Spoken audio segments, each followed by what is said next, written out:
Hi, everybody, and welcome to this episode of the Dr. Psych Mom Show.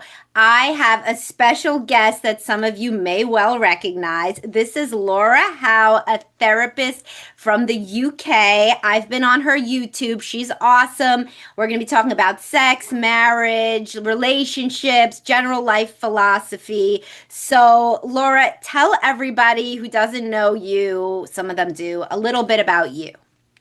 So, hello. Thank you for having me. First of all, it's just such a pleasure and a privilege to be with you again, Samantha, because you're the most fun person I know from over there in America, talking about the subjects that I like to talk about. And you do it with such great humor and frankness. I think you're an inspiration to all of us in terms of how to be just say it how it is. If only there was more of that in the world. Yeah. So what do I do? So I spend my life immersed in couple therapy. That has become the lion's share of my work. So I kind of I spend it feels like I said to my husband this morning, I often feel like a referee in the middle of a fight. That's how my work with couples often begins. And my job is to kind of help them essentially learn to speak to each other calmly and respectfully, learn to listen to one another, dealing with defensiveness, and helping people essentially create much more fulfilling bonds. I do work with individuals as well, but the lion's share of my work is now couples work. That's what I do. So you work with mostly, what would you say the ages are? They vary quite a lot, from sort of mid-20s couples all the way through to couples in their 70s. Yeah, so a really large age range, and I enjoy working with both. What I should say is that a lot of the couples work that I have started to do has become very much centered around centered around issues regarding sex and sexlessness in marriages. I'm now, because of the work that I do on YouTube and the focus of my attention, and well, how I feel that basically sex is an essential and healthy aspect of a healthy marriage. I'm getting a lot of inquiries now from predominantly men all around the globe, wanting to talk to me about how they might fix this problem of sexlessness in their marriages. So Yeah. that's a huge part of the work that I'm doing now as Yeah, well. sexlessness. I mean, I just posted some reel that my husband made that it says that the rates are going down, down, down of how much sex people are having. That's Which, right. We just looked into that ourselves, and the stats are they're alarming. It's since the 90s. I mean, it was pretty stable all the way up until the 90s. It was sort of once a week on average, and that started to plummet in the 90s. We're sort of talking. I think it's sort of once, perhaps up to two, three times at the most per month. So people, yeah. So I don't know if I've just said exactly the same figures. Anyway, I'm crap with stats. Don't trust me on stats. Russell is the stats man. Russell's my husband, for anybody that doesn't know. He's the one doing all the stats. I'm not great with stuff like that. I just like talking. But yes, if you want to check the stats, then we've just done a really good one on the sexlessness epidemic, and there's huge amounts of information on there. yeah, and I think it's like it's not just sexlessness. Because people, especially before birth control, there were plenty of women at some point who were like, I can't have any more babies. Like that Yeah, was a thing that happened. Like if we talk to it our was. mothers, grandmothers especially. But there's also a lot of touchlessness. There is. Yeah. And I think it's interesting because people overall are touching less. I was just thinking about this, and you and I were just talking before we got on the call that we both have teenage children. I see less touching even with them. Like I see less food sharing. There's more germ consciousness. I wonder why. Right. I mean the pair and then like I see many more married couples that sleep separately. I know, me too. Me too. And that's Mm. cool. Like if somebody snores, if they got sleep apnea, mental health is predicated on sleep, 100 and a million percent. But then it's like there's Agreed. not cuddling on the couch. Like there's just like a lot of siloed. I think it's the phone, you know? I think that I it's agree. right. Like, what do you Yeah. think? Well, I think it's the phone. I think it's, yes, it's definitely the phone. But it's people will sit watching TV. This is normal now for people to watch television whilst on their phones. I mean, Yes. so it's double screen, double screen life, and they'll sit on opposite ends of the sofa. It's the strangest of things. I don't just think it's the phones, though. I do think that we're more medicated than we've ever been. We're taking huge amounts of psychotropic medications. I think the porn has something to do with it. But I also think the media generally. I think that the media is a poisonous, I think despicable, and almost like, I don't know, it has this presence in human experience now where this endless tirade of negativity and mistrust, it fueling sort of divide rather than unity, it reminds me of, it's like having a dreadful parent, a really toxic parent who tells you. Can you imagine if they were constantly telling you that people aren't to be trusted, and that men are dreadful, or vice versa, that women shouldn't be trusted? There's this constant drip feed, and if it's not negative, it's sort of it's belittling one of the sexes, the Me Too 100%. movements. I mean, it's endless, and it's just one push of negativity. It's just one wave after the next, and I Yeah. think it's wreaking havoc in terms of people's general sense of I don't know, feeling faith in one another, and it's just so sad. I find it just, it's quite the thing to be witnessing it, that's why I just love, that's why I'm here essentially, because I want to have done something in terms of pushback, to kind of remind people that men are beautiful. I mean, the world, the things, the systems that we all rely upon, the roads, the sewers, the buildings that we inhabit, We're going to start talking built about the by, Roman Empire soon. yeah, and it's just that, that we have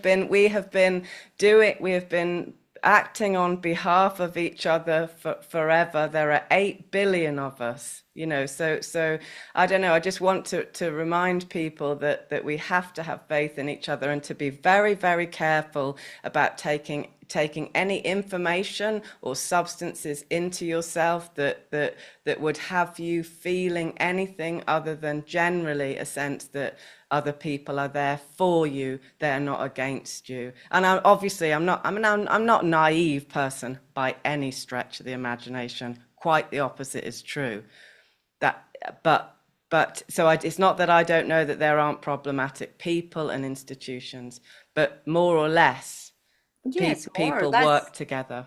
Yeah, like I say all the time, do you think that person got up in the morning and said, "Oh, I'm really gonna hurt this random ass person today"? No, Exactly. unless they have a personality disorder, which is the That's what, right. our friend Dad Starting Over calls the vocal minority of these That's right. crazy, very, very extreme people on the internet that are obviously in my comments and your comments. Yeah, but that's like Yeah. 1% of That's right. people. That's But what right. happens, the internet gives them like this big presence and this power. All this research has been done about internet trolls having all these traits of sociopathy, and I believe Yeah. it, these dark Me triad too. traits. For sure. That's right. And but those people, like, what I see is like when people are anxious and they don't know how to think, that's when obviously they're the most vulnerable to these messages of hating the other gender.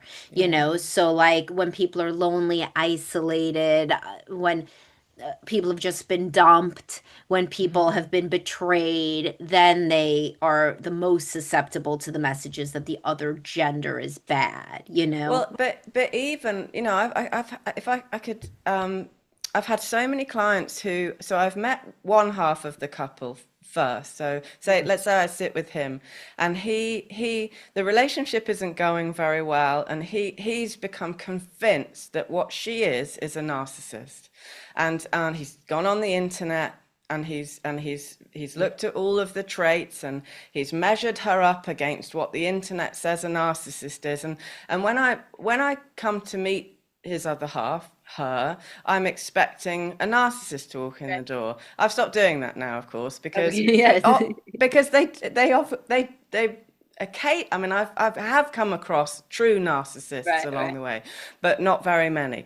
But who generally walks in is perhaps somebody who had dreadful childhood experiences. So they've got attachment problems, Yeah. or they're suffering from dissociative traits, or it's not Or they're the pretty worst. reasonable and they think the other dude's a narcissist and they're both a narcissisting each other. And They I are, mean, that that's right. literally, it's really honestly hard to do this job without meeting the spouse. Increasingly, I'm having consults with the spouse because, first of all, if somebody's not open to that, they're probably not super open-minded. We're not going to probably be a fit. But you just get like so much information. So this You person has do, been so not true. intentionally vilifying the spouse, but they genuinely see it a certain way. And the spouse comes in and they'll always say at least one thing that you're like, what? Like, had this person not mentioned?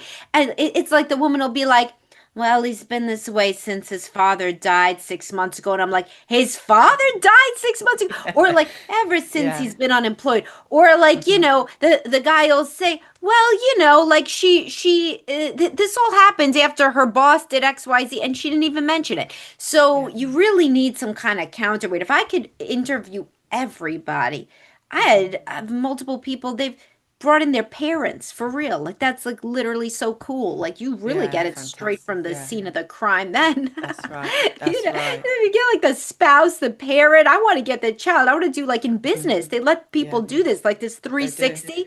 This is going to be the wave of the future. I want to know, I want to have like a GoPro on the head of the spouse. Then I could look at the video of Yeah, definitely. how this person acts. Yeah, or I thought about an idea, I don't know if you had anything similar in America, but we had a program called Super Nanny where Yeah, I love Super did you see Nanny. her? So she'd go and she'd live in these problem children's Yes. home, and of course it was the parents parenting Oh, that was yes. creating this monster. And I think that I'd love to do the equivalent where you or I, or can you imagine where you move in, you bring your Oh carry-on my God, size that would be bag, so and great. you take up residence. I think it would be such a great show, and you take up residence for a week and just live amongst them, sort Yeah, of that's you drinking sound like tea. Super Nanny. I, You gotta be I I it. know. I think I could. I don't know what you call the program, but I just think it would be so fascinating. And here's the truth is that people are having such a hard time, Samantha. I mean, that's the saddest part, is that what people because there is this deep longing for unity within the human experience. We're all longing to feel this lack, because we feel so separate, because to a large extent we are separate. We're walking through this world somewhat alone, and it's a bloody nightmare day to day. So we're all longing for this sense of unity with somebody, and to get it wrong it's like being in hell, and I've been there, and that it's not, you don't want to be in hell too long. To get help, I mean real help, to get real help, and to be given hard and fast real information that you can actually use, that will sometimes overnight transform your relationship from a daily hell to something that's more enjoyable, is a real relief for people. Yeah, for sure. I mean, that could be anything from like literal biological information, like, of course, her drive is down at this age. No shit. Yes, Like, that's here's right. why. Like, it's Yeah. everyone. It's not because you suck, or So basic true. childhood stuff, like the revelation that your childhood impacts you. Like, I I know. talk with clients, they have like super high IQ, they're so smart. And I'm like, do you know your childhood still impacts you? And they're like, no. And I'm like, That's yes. ridiculous. I know. know, they You really know? do think it's ridiculous, They some they people. think that it's ridiculous. And then I'm Mm. like, well, like, how'd you end up marrying a woman just like your mother? Oh, that's so random. Hmm. Because at the beginning she was great. I I'm like, that's know. not random. So like I No. feel like it's two parts. Like it's understanding kind of your own contribution, your childhood and your past and all of that deeper psychological stuff, coupled Yeah. with literal, like you just said, like facts, like Yeah, just kind of that's right. how do people relate? How do people best respond? What's the impact of sex? What's the impact of attachment? What's the impact of this and that? Yeah, yeah, and I just think that for a lot of, I mean, for me, it came to me because this is the career that I chose. My parents were the most dreadful of role models, so I just have No, as a mine were the most dreadful. We're gonna have a well, contest. I'd love, we'll have to work that out at some point. Who won the worst parents contest? Mine certainly did. They gave me very, very little to go on, so I kind of had to do. I had to piece it all together myself. So that's why that is literally why I chose this career, because I thought I'm gonna have to be doing that. Because I'm gonna need to focus so much of my attention to clean up Might this as well mess. get paid for Exactly, it. exactly right. But Yes. there's so much to know.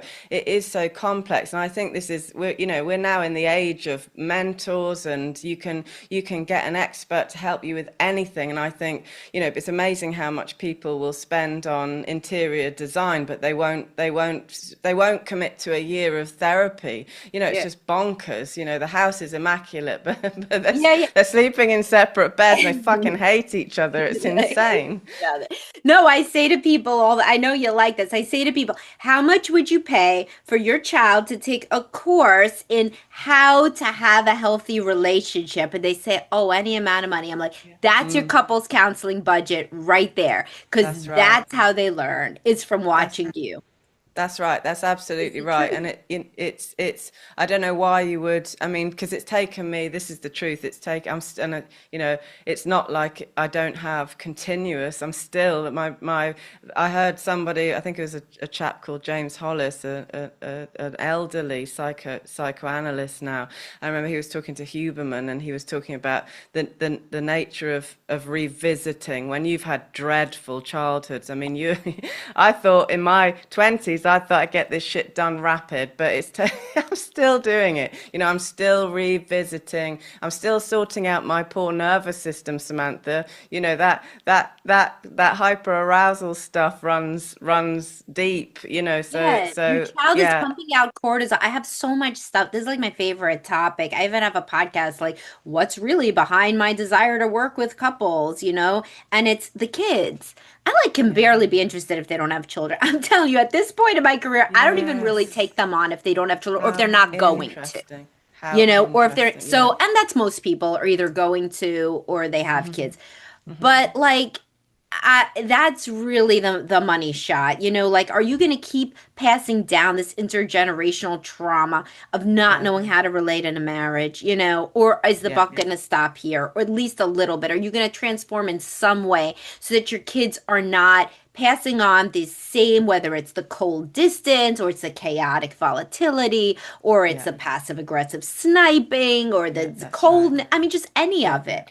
Yeah. Like, I was so envious, and it sounds like you may have been too, of these people who had these families with these I loving parents that are was. like hugging and kissing. I'm like, I know. hugging and kissing? I What the know. hell? Like, is that even real? And so then when the child grows up and doesn't, if you don't feel like that's possible for your parents, you come from your parents. So how's it going to be possible for you? Like, Yeah. all these men that, not all, really it is all, but like if they are in a sexless marriage, if they like a real sexless marriage, I'm not talking about she went through menopause, I'm talking about like these situations where from the wedding night basically or before it was Hmm. very difficult to get affection, Yeah. invariably they saw it at home, That's right. I invariably, couldn't so they agree don't more. think they deserve any different. That's right. That's absolutely right. And getting them it's like, and they're so hungry. It's so sad. It's so tragic because they're hungry little boys, and you got to introduce them to the fact that they're this hungry little boy, and it's not their fault. But they're gonna have to learn to kind of take care of themselves, and it's not, and it's a combination. This is the truth that because what ultimately the fact that you have this deep desire to be loved, that's healthy. There's nothing wrong with that at all. But it has to go alongside. You have to work out what you can do for yourself. And that was certainly something that I needed to do. I had to go on a long bloody journey in terms of developing self-care and dealing with my own nervous system and dysregulation and self-loathing. There's a lot of work to do. A Yeah. lot. Yeah, and it's really hard to tell people that they have to do that because they're so convinced in the fantasy that if the spouse changed, That's right. then everything would be I'll perfect. be okay. Yeah, and it's just not Everything will be true. okay. Mhm. Yeah, that's right. But I think there's just something fundamentally unnerving about somebody who's not doing their own work. I mean, I'm just not a fan generally, and this sounds harsh, I feel somewhat harsh saying this, but generally speaking, I prefer people who've got their shit together. I think there's nothing more attractive than somebody who is deep down making their own existence work. It's powerful. It's that kind of strength is the most attractive thing. There's nothing. I just don't think there's anything. I don't think that there's an endeavor more meaningful than to be truly coherent, to be Yeah. sane, to be stable, to be able to take care of yourself physically, sexually, emotionally, mentally, to basically get yourself to the point where you love life. And I was listening to Eric Fromm's book, The Art of Loving. I've listened to it. I'm on second go round now. I've enjoyed it so much. And he was talking about mother's love, interestingly, having two component parts. And he linked it back to the Bible and this concept of milk and honey. And he talked about the kind of the side of mother's love that's the sort of milk element is the general care. That she cleans your butt when you're dirty, when you're a baby, and she makes sure that you've got the right layers of clothing on. She feeds you all that stuff. But the other aspect, which I think is really lacking in women generally, is the love of life, like a deep down genuine love of life, where it's not that she doesn't see the problem, so it's not like that fake happy lady where everything is awesome, even though she wants to, she's got to take her antidepressants to get through the day. I mean, a genuine love of life, love of self, where you more or less feel happy in your own skin. You wake up in most mornings and you feel good. It's good to be here. You're excited about your day. And I think for children to see that, for Yeah. children to have a mother like that, is that I honestly think it's like that's the best thing that you're ever going to give your children. And in my experience, for me to have that, to become that, I actually did receive a huge amount of love from my husband. He was the dad. He became the version of the masculine I'd never witnessed, and for that I will be grateful till the day I die. It was a major part. So I did my own work, but I got a huge amount of love from him, and I think I just think that's the best thing you can give your kids. This Well, like yeah, that's version what of the Freud masculine and said. If we're going into psychoanalysis, the one that I quote all the time is that Freud, and I don't know the quote, but Freud thought that the father's role for the first 2 years of the baby's life was to kind of protect the mother-baby dyad, and then after Mhm. that to reintroduce mother back into being a couple and a romantic and sexual entity. And I think that's Beautiful. 100% right. I I do s- too. I see that to people like That's all the time, absolutely right. you That's know? absolutely right. Yeah, and Yes. that is exactly what happened for us. Russell was, bless him, he was so patient with those, and I was feral. I mean, I all my I mean, I look at pictures of myself and I think, I have real compassion for that person that went through all that. I mean, I was wild with the. I mean, the hyper arousal came to me. It came back to me like I felt things that I didn't even know existed. And it's like I couldn't have done that work any earlier because I didn't even know it was there. I didn't know. I had no idea. I went through this real been crazy post-traumatic stress stuff, and Russell waited and waited, and then I don't know, I think Charlie was about 3 or 4, and he started to gently knock on the door, and say, we were having fun, we were having a different kind of fun before this chap arrived, and I'd really like us to go back there. And once I kind of I don't know. It went in. It went in eventually, and I took his hand and he led me back, or led me somewhere new, actually, somewhere. Because then you're like you're a mother and you're sexy. So you're like you've got You're a a MILF. different. Yeah. It's just amazing. It's just this amazing thing. But I love that you knew that about Freud. I didn't know that was one of his theories. I think he was bang on too. Yeah, and I think that both of us really talk about the importance of the husband loving the wife. I mean, I even We say, do. I don't know if you go this far, but I always say that the husband needs to love the wife as much as the wife loves the kids. And Yeah. that's how it's healthy is and then she can love him back if she knows he's not trying to compete with the kids. I see a lot of these preoccupied attachment guys trying to compete with the children, and it doesn't come out of nowhere. It comes from their childhood trauma coupled with her obsessive focus on the child, Yeah, that's right. and then I always say, if you make it zero sum between you and the kids, you're gonna lose. You're gonna lose every time.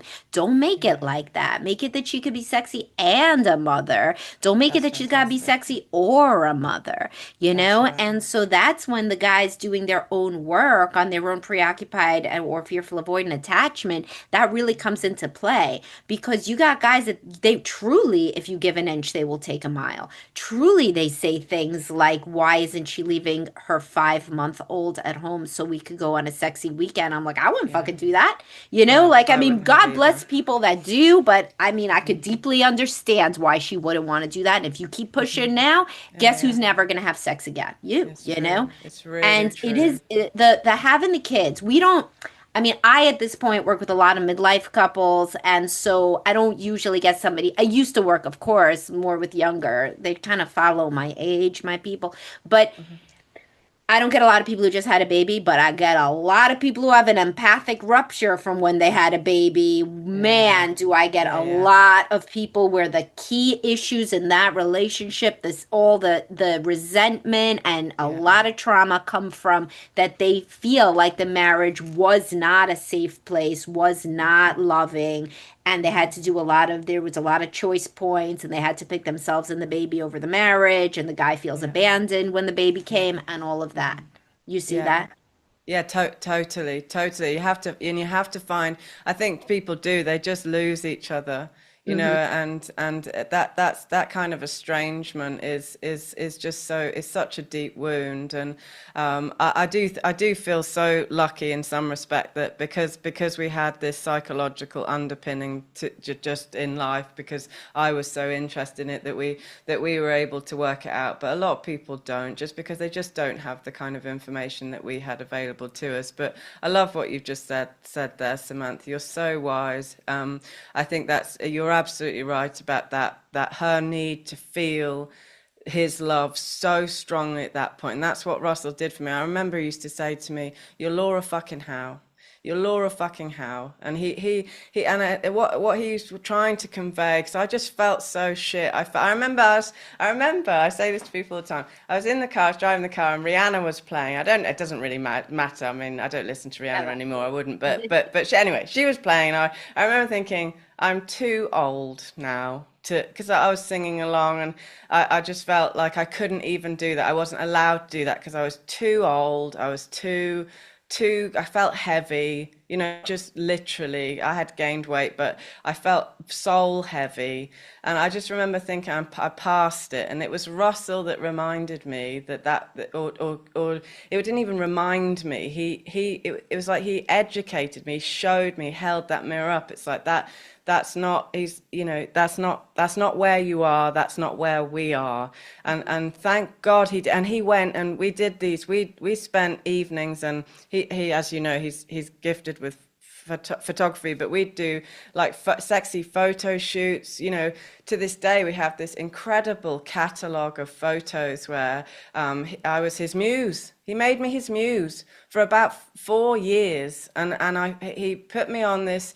He like crowned me. I felt like I was put on, you know, on the I became sort of like, I don't know, the queen of our lives. And that was, I mean, just huge. What a huge gift for a man. So this is what I think when, so it's like, you know, toxic masculinity. I think, oh, fuck you, you monsters. It's monstrous to convince the human race that we should feel fear, you know, for the opposite sex. It's not my story at all. You know, my husband, I think sometimes my husband, I don't know, I don't think he saved my life, but I don't know, he's helped me, he breathes life into me the whole way. Sounds So like that's our you story. really, are appreciative, and that is a virtuous cycle then. I mean, because obviously a lot of men going to listen to this podcast be like, my wife, no way would she let me take a picture of her. Like, I would do that. I've asked to do that. She wouldn't let me do that.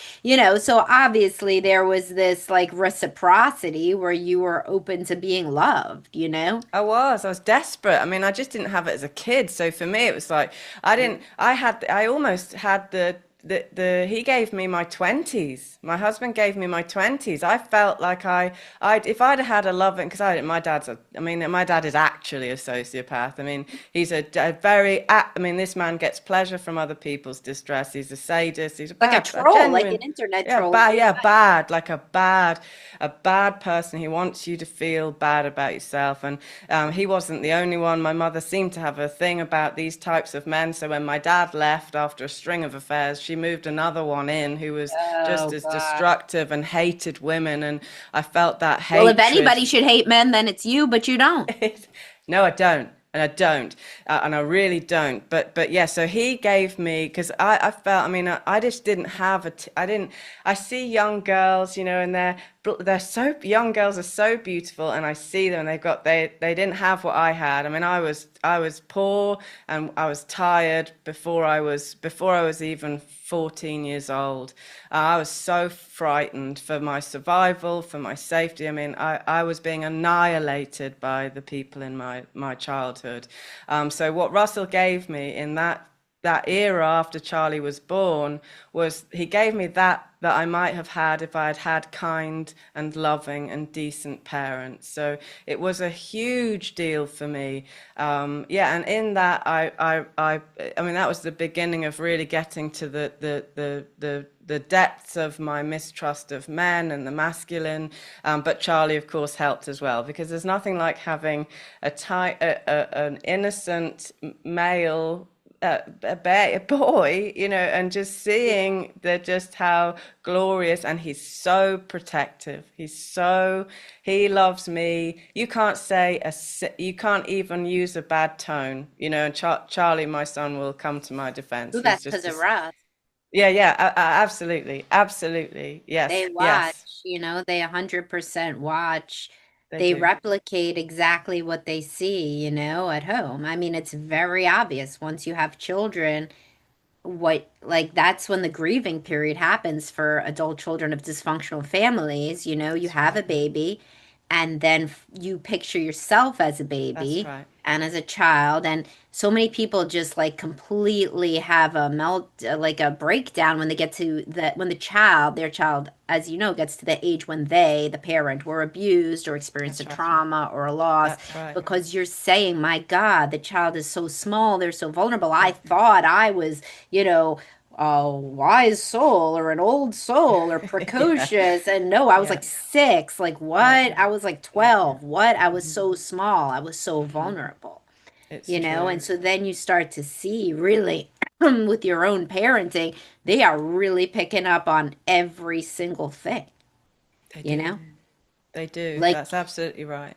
my That's son the other absolutely right. day, he's 12, he said, I think relationships, because he does his little dating with these girls, and he's like, I like, the women or girls that tell me exactly what to do. He said, I bet he does.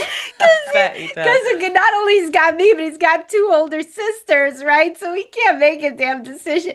And he's like, I think it works good when the woman makes 90% of decisions, the man makes 10%. He's like, maybe less. He's like literally so honest. Because like I think and it's so funny to hear that, of course, because then you're like, oh, like what does he see? And Yeah. obviously he thinks whatever he sees kind of works and is happy and whatever. Mhm. So he just assumes that. But what if he saw the total opposite? Or what if he saw that, like people made a decision and then there's like constant fighting about it, and you Yeah, just see how that would go into relationships.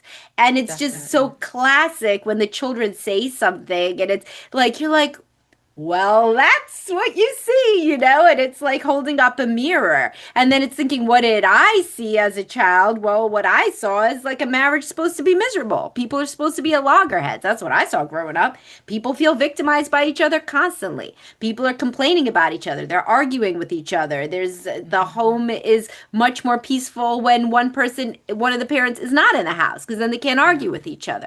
yeah. And so that's what I thought, is that a marriage has to have constant fighting.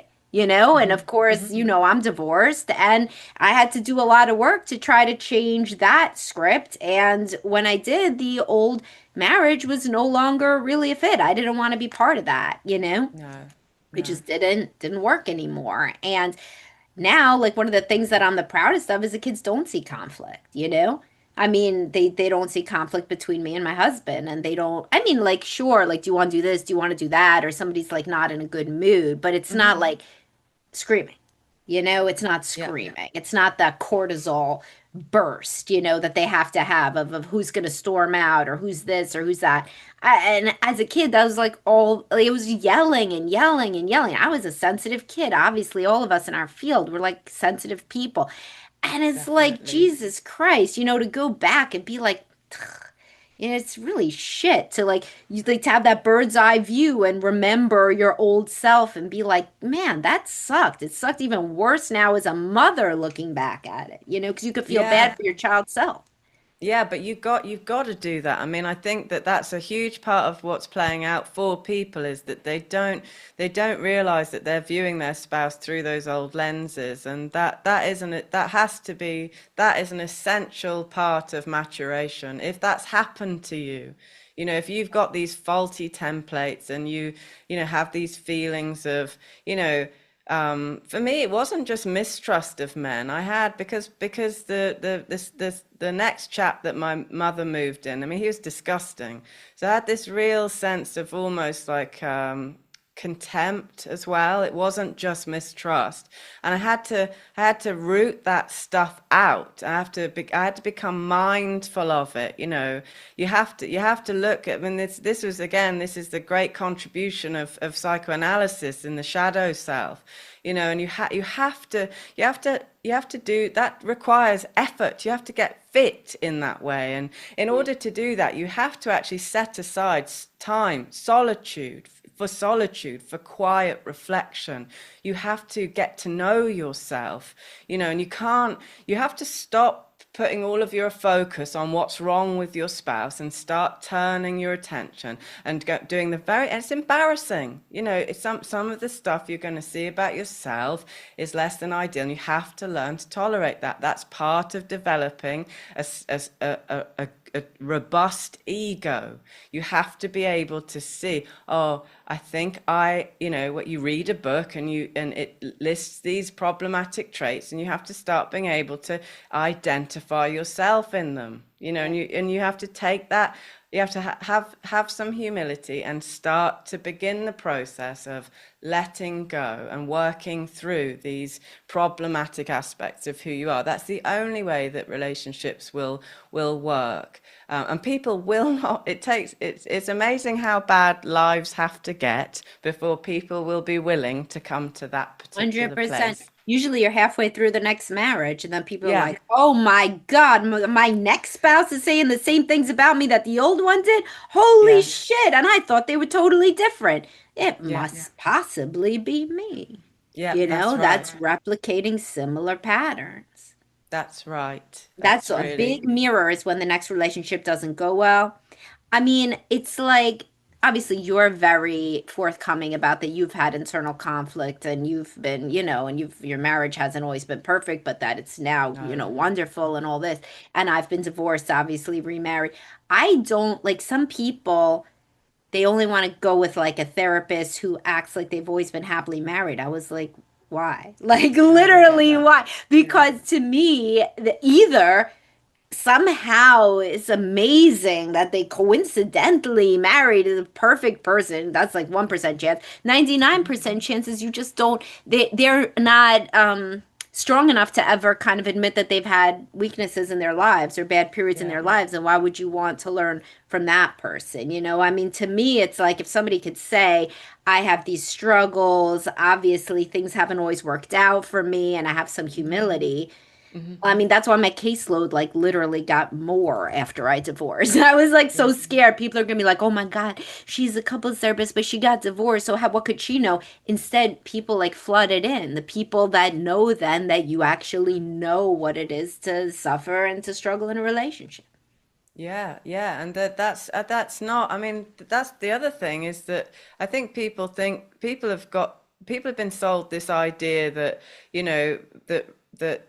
that relationships, for a relationship to be considered healthy, that means you don't have any problems, and that's just it's so not helpful, and it's not right, that you are always going to run into trouble in relationships, whether it's with your spouse, your friends, your kids, or your dog even. My dog does things that I don't like him for.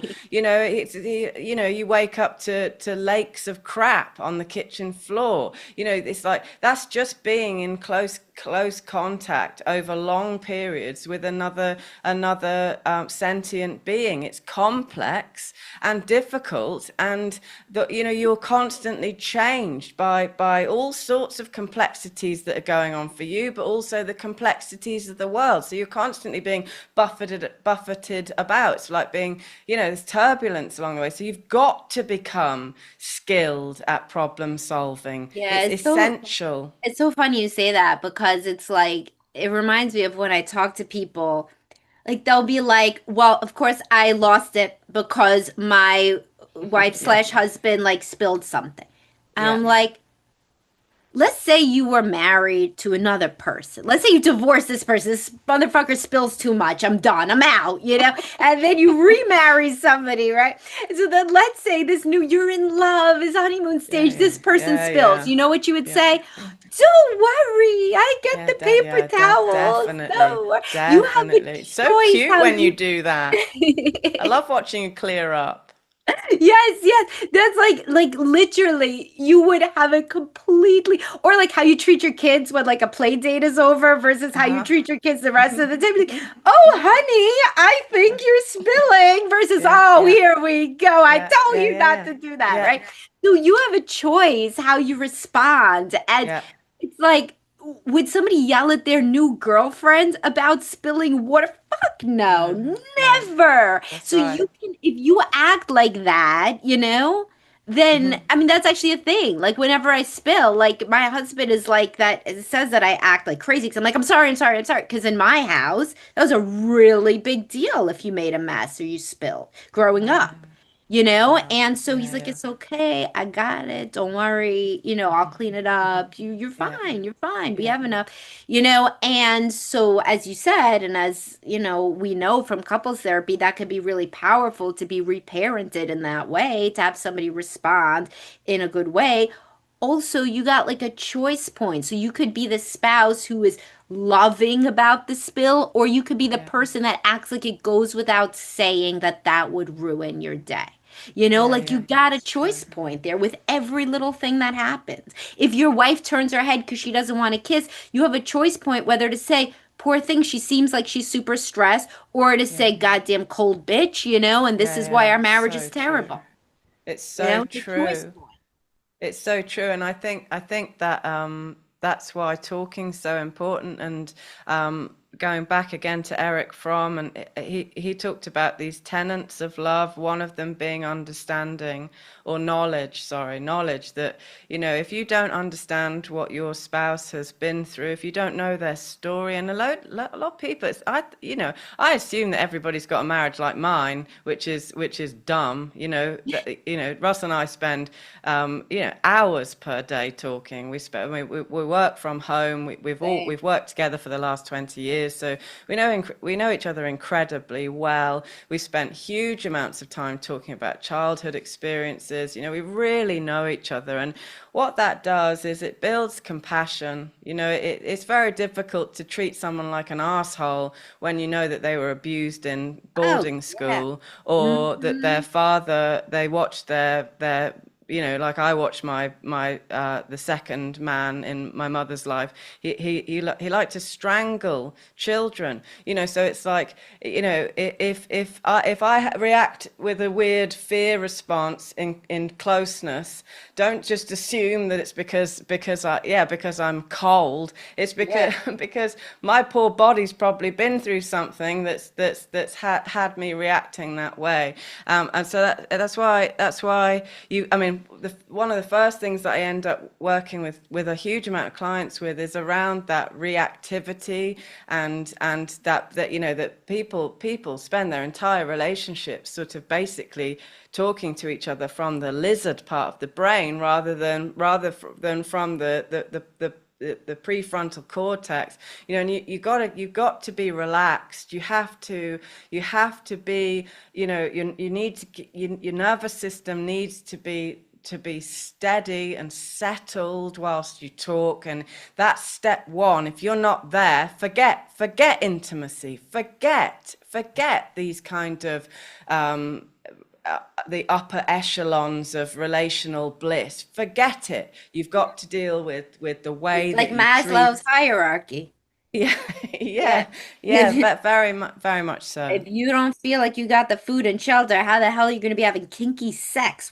That's What? so, Like, that's exactly right. It's yeah. exactly right. Yes, yes, that's so right. If you're in survival mode, you're Mhm. scrabbling around in the dirt, belly in the dirt, then yes, you're absolutely right. You're probably not going to be talking about the Yeah. fantasies that you'd both Right. enjoy at the Yes. weekend.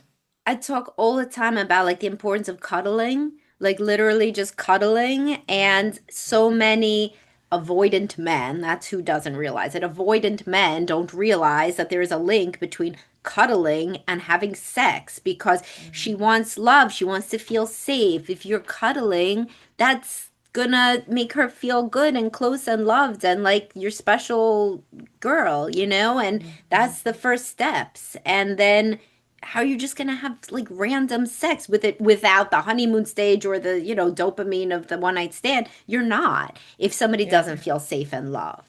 That's right, and you think as well. It's like, well, what if because a huge amount of clients, fathers, or and not just fathers, had parents who were unfaithful. Huge amounts of Yeah. people now. Hmm. I see huge amounts of people, and it's not just men. It's a huge amount of people whose mothers were unfaithful, and so they carry these traumas.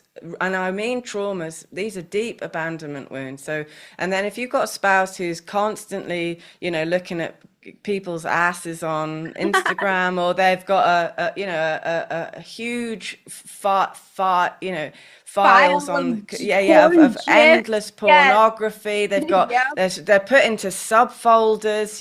It's like there's and they've got a relationship with these vast, yeah, of Yep. course, it's not going to get the nervous system into the place that you want. It's like, so you don't get to be, I mean, this is the other thing. I mean, this is the truth. Like if you want to, you have to become, people's focus is on, I want the best spouse for myself. I need the guy I deserve, the girl I deserve. Whilst, they are not themselves the The best version of Yep, themselves. And I think 100%. until you're seriously doing that work, which is, I mean, it's taken, for me to get myself into the kind of order that I would have been in if I had exited a childhood home that was actually sane and stable and loving. Honestly, Samantha, we are talking 20 years, probably, more. I mean, I'd still say it's more like 3 decades.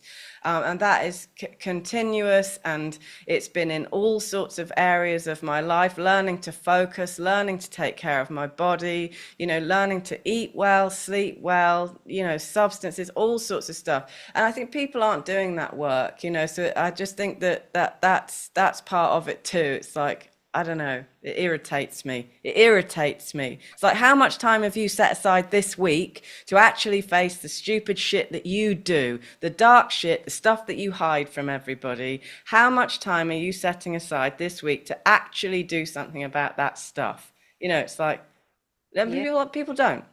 Yeah, they don't. They want to, everybody wants a free lunch. And as I always say, no free lunch. But I've decided this is part one of our thing, and I'm going to have you on for part two Oh, because I do have to go to a client, but I feel like we have so much more to talk about. So, what I'm going absolutely. to, right?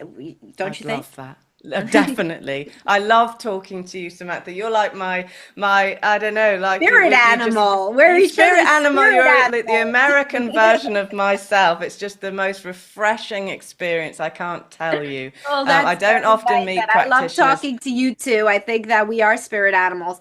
So, we're gonna, so everybody listening, be on the edge of your seats for part two. We'll come up with Laura Howe. I will email her forthwith. And then we will pick up here and I will link all of your stuff. Your YouTube is awesome with your husband Thank that you. manages how it looks great. I even updated my own podcast. I was like, Jesus Christ, this woman's got this whole thing going. I gotta do something. So I sat there with my husband. We came up with a better one, but it's still not as good as yours. So I'm gonna link all this stuff to Laura Howe. If you wanna follow her, she's amazing. She's super direct, just like me. So if you like me, of course, I'm sure you like this. Part two will be coming, and thank you so much for joining me today. Oh, thanks for having me, Samantha. It's been a blast.